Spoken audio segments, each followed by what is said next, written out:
Joining us now, Yahoo Finance's Rick Newman. Is it still the economy, stupid? That's what we're going to find out. Yeah. That is the very question we're going to get answered today. My guess is yes, it is the economy. But the real question for voters is, are you okay with the economy the way it is right now? In which case you think, okay, inflation is back to normal. I don't think inflation is going to be coming back anytime soon, and I give Kamala Harris the benefit of the doubt. Or no, I think things are still terrible, and I want to go back to the Trump era with the first one when we didn't really have much inflation. So the way this has played out has been very interesting. So at the beginning, the bobbleheads are back. Good Halloween costume. At the beginning, voters thought Trump was better for the economy, obviously, and that especially when he was running against Biden. But when Harris, he had a huge lead against Biden on the economy, 10 points or more in polls.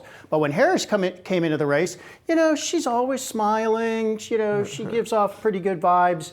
And there have been some interesting surveys showing that voters increasingly trust Kamala Harris over Joe Biden on the economy, even though she's been vice president. I mean, she literally has no control at all. What's the gap, though, between Trump and Harris on the economy? Well, the Financial Times asks this question on a monthly basis and found that they're actually tied. I mean, that was a real head scratcher when that first happened in August. Is that pretty much how polls have, or was that an outlier, or that's what most polls have That was an shown? outlier at the beginning, but that has remained the same. They do that every month, so I think there have been two more showing that, and then other polls have shown a tightening between Kamala Harris and Donald Trump on the economy. So in a sense, that's not surprising because, the economy has definitely been improving these last several months. Inflation, I think the number is now 2.4%. That's basically in the normal zone.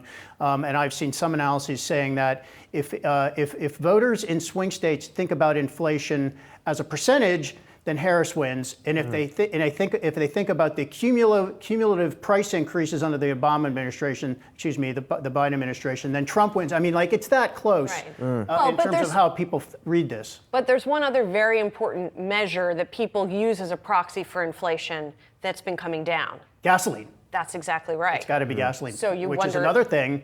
Yeah, the national average now is around 310, I think. So that's an absence of a problem. But of course, the president has almost nothing to do with what the gasoline prices are. Yeah, none of this. Yeah, but it doesn't matter around now. And then the other slight improvement is the Fed has started cutting interest rates, and that has gotten through to voters. So when you look deep in the crosstabs of like the University of Michigan Consumer Sentiment Survey, people do think interest rates are going to come down. Now, ironically, they haven't, and that's related to the 10-year and the longer rates, which are reflecting concerns about Trump winning. It's all kind of like turns back on itself at this point. We're going to get more clarity within days or a few days anyway, and see. So, Biden-Harris started at a really tough point if you go to 2022 when inflation hit 9% and gas prices hit $5 a gallon. And since then, the drift down has been everything you'd want if you're the incumbent. The question really is it good enough?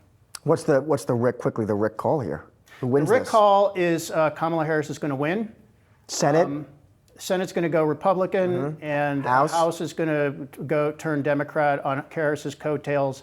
And I'm guessing, this is low confidence, but who is it? Listen, everybody's guessing. Yeah, exactly. What you've seen in a couple of late-breaking polls, especially that Seltzer poll out of Iowa, is that women voters are potentially punching way over their weight because of the abortion issue, because of how they feel about Donald Trump and the way he characterizes women.